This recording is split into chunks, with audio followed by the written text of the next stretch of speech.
Donc nous allons voir comment créer un programme permettant de gérer un volet via le bus KNX. Alors ici, notre volet VR1, volet roulant 1, avec un fil pour la montée, un fil pour la descente. Il est relié sur un actionneur qui peut être un actionneur de commande 2 volets ou 4 volets, tout dépend de la référence ici, MTN 649802 ou 04. Ensuite, on va piloter ce volet par 2 boutons poussoirs, d'un bouton poussoir 4 touches, donc les boutons 3 et 4, un pour faire monter le volet et un pour faire descendre le volet. Donc le projet, il est dans la salle 312 au premier étage du bâtiment 3 du lycée Cormontaigne. On passe sur le logiciel ETS. Donc on va faire nouveau projet en cliquant sur la croix le plus vert. On va donner un nom au projet, gestion volet, je l'appelle 01 si on a plusieurs, ligne réseau IP, TP pour la topologie et 3 niveaux pour l'adressage de groupe. On fait créer le projet. Alors on va renommer le bâtiment, on a dit bâtiment 3 lycée Cormontaigne, Metz. Voilà. Alors dans le bâtiment 3, on est donc, je fais un clic droit sur bâtiment 3, je vais sélectionner étage et je mets premier étage. Ensuite, je fais un clic droit sur le premier étage, je fais ajouter une pièce, salle 312, je clique sur la flèche, je clique sur salle 312, clic droit, ajouter une armoire, je vais mettre tableau électrique qui est situé dans la salle 312. Voilà. Et j'ai fait l'architecture de mon bâtiment. On va ouvrir le catalogue. Je clique ici sur catalogue. En bas, j'ai une fenêtre qui apparaît et je vais rechercher la référence de mes deux participants à ajouter. BP4 touches et notre actionneur de commande. Donc MTN 62 62 99 et MTN 64 98 02. Donc 62 62 99. Le voici. Ça, c'est le bouton 4 touches qui va être dans la salle. Et on a dit 64 98 02. Voici un actionneur store. Bon, pour nous, on va appeler actionneur volet qu'on met dans le tableau électrique. Alors, tout à l'heure, dans mon projet sur la même maquette, j'ai fait un éclairage et j'avais affecté les adresses 1.1 et 1.1.2 et 1.1.1 à deux participants. Donc là, je vais devoir changer l'adresse. Je regarde dans mon cahier des charges. En effet, il faut que je mette l'adresse 1.1.3 et 1.1.4 à mes participants. Alors, le BP, je clique dessus. Ici, je vais changer l'adresse à droite. Je vais mettre 4. Je fais entrer. Et pour l'actionneur, je me suis trompé. Donc, 3 pour le BP et 4 pour l'actionneur. Voilà, je fais entrer. Je ferme le catalogue, clique sur la petite croix ici, et je vais ouvrir un nouvel espace, et l'espace appelé adresse de groupe. Alors, le principe, c'est de créer des adresses de groupe dans lesquelles on va mettre des objets qui vont interagir entre eux. Je vais regarder dans mon cahier des charges quelles sont les adresses de groupe que je dois créer. Alors, il y en a plusieurs. Un premier média que je vais appeler volet. Donc, je fais un clic droit, ajouter, volet, entrer. Alors, par défaut, il me met 0 en face. Il lui affecte la valeur 0. Moi, il faut que je la change, cette valeur. Donc, je vais cliquer dessus et toujours à droite, ici, je vais mettre 1. Pourquoi? Parce que 0, c'est des adresses de groupe qui sont affectées à tout ce qui est éclairage. Tout ce qui est volet commencera par 1 au niveau des adresses de groupe. Tout ce qui est volet commence par 1. Je fais un clic droit, ajouter. Alors, montée, descente. Donc, une fonction qui va être de monter ou de descendre le volet. Une fonction qui va être de stopper le volet, s'il est en train de monter et que je veux l'arrêter, ou de descendre. Une fonction qui va s'appeler position du volet, donc position.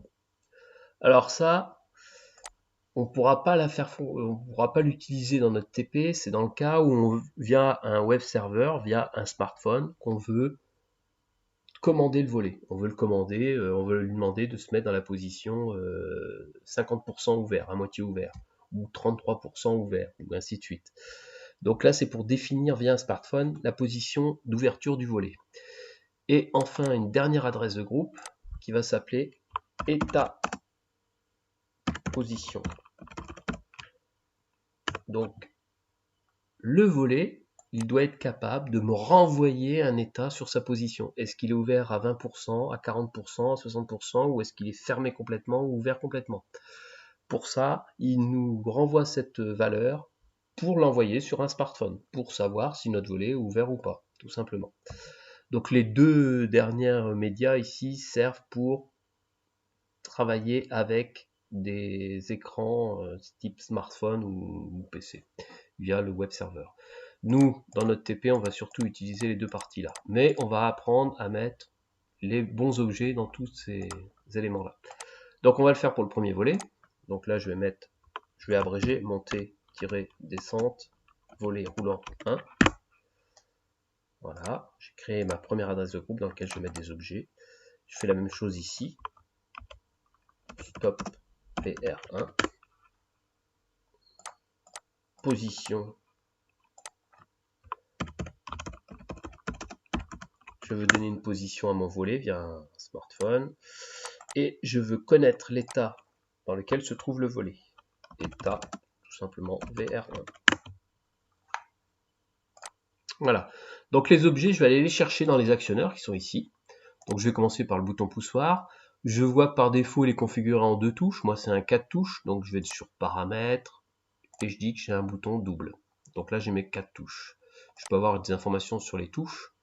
La touche 3 et 4 que je dois programmer, c'est-à-dire les touches de droite. Alors, les touches 3. Alors qu'est-ce qu'elle va faire la touche 3? Elle va commander un store, un volet.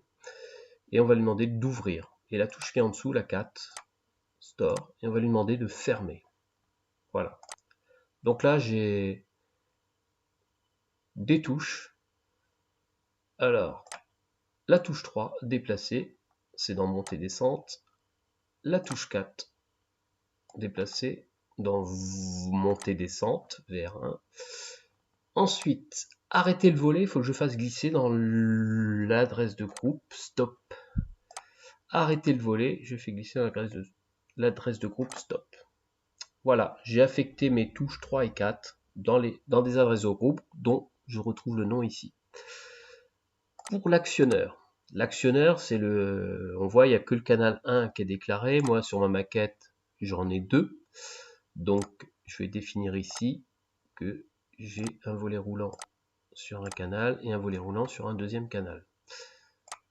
Alors au niveau des objets, je fais apparaître des objets de déplacement et de position et de stop. Alors, je vais retourner dans paramètres. Alors, je vais aller sur le volet roulant. Et tout en bas, je vais lui dire de m'indiquer son état. Ici, je vais cliquer sur libérer.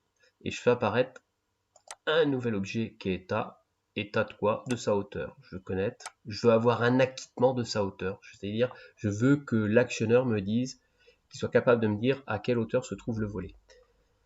Donc ça, c'est pour le volet 1. On pourrait faire la même chose pour le volet 2. Bon, nous, on est en train de programmer le volet 1. Voilà. Alors, là, j'ai des objets pour piloter le volet, pour commander le moteur. Alors, par défaut, il y a marqué quand je vais lui demander de monter ou de descendre, par défaut, il a une base temporelle qui est de 100 millisecondes et il est programmé sur 100 millisecondes x 1200. Alors, 100 millisecondes x 1200, on va arriver à donc 120 000 millisecondes. Donc, c'est-à-dire on divise par 60, ce qui fait 200 millisecondes. Moi, je veux que le volet il descende plus rapidement. 60 x 100, ça fait 6000 millisecondes, ça fait 6 secondes. Donc le volet va descendre en 6 secondes. Ou monter en 6 secondes. Voilà, j'ai réglé la durée de déplacement du volet. Donc bien sûr, il faut chronométrer, il faut le faire à la main, il faut le faire descendre, il faut chronométrer le temps que le volet met pour descendre. Et puis après, on va renseigner ici cette case pour définir le temps de descente du volet, ou le temps de monter quand il est tout en bas. Voilà, j'ai fini. Donc maintenant, il me reste à faire glisser les adresses de groupe du canal 1 au bon endroit. Déplacement du volet, donc c'est dans l'adresse de groupe montée-descente.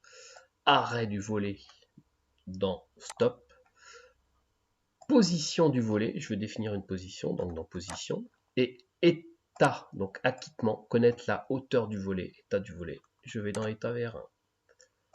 Voilà, donc j'ai défini toutes mes adresses de groupe, et le programme est donc fini. Une fois qu'il est fini, on retourne dans l'interface de départ de ETS en cliquant sur le rectangle vert. On arrive ici, on regarde si une interface de communication avec la maquette est présente. Oui, elle a l'adresse 11255. Donc c'est bon, je vais pouvoir programmer le volet. Donc je vais faire télécharger le programme. Alors, je vais l'arrêter, le téléchargement.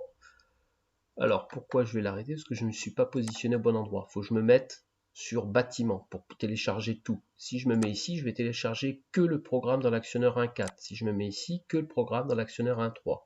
Donc bien se mettre au début du bâtiment et faire télécharger. Donc c'est parti. Il ne nous reste plus qu'à appuyer sur le bouton poussoir. Le bouton de programmation, il est appuyé, il devient rouge, donc il va pouvoir recevoir le programme 1.1.3. Donc là, le logiciel ETS envoie le programme dans le participant qui a l'adresse 113. Ensuite, il va nous demander d'appuyer sur le bouton de programmation du participant 114 une fois qu'il aura fini pour le 113. Donc je prépare mon petit tournevis pour appuyer dessus. Là, j'appuie sur le bouton de programmation du 114 et là, il est en train d'envoyer le programme dans le participant 114. Et il ne reste plus qu'à essayer la maquette.